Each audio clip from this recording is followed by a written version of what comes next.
this week we're going to start talking about habitats. Now, I picked the main habitats for us to dive into. And when we're in school, we normally would talk about all the different types of them.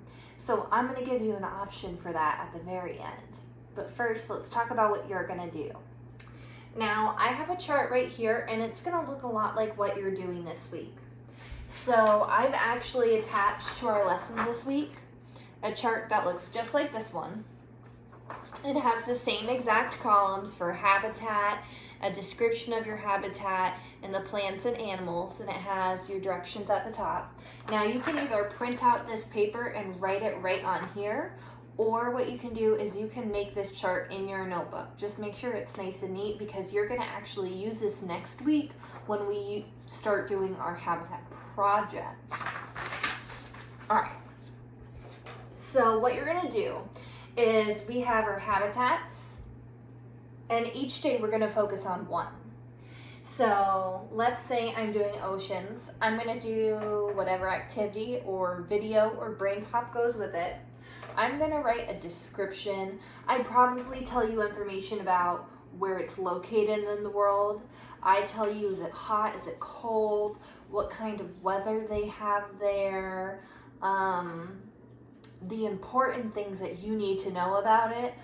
That's what you need to write down for a description. All right, our next column is for plants and animals.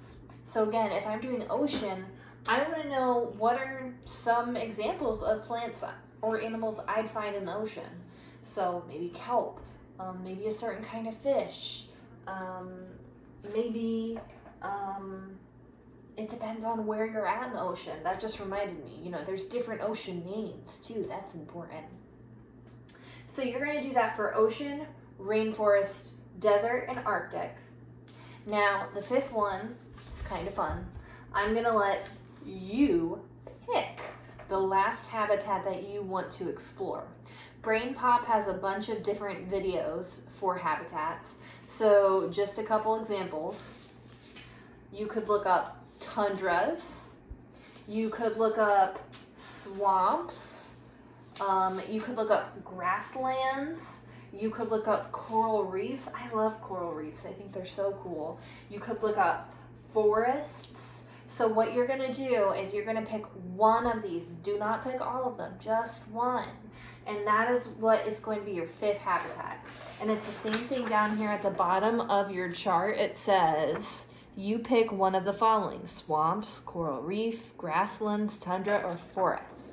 So make sure you're looking into those habitats because next week in our habitat project, this is going to help you out a lot. All right, guys, enjoy.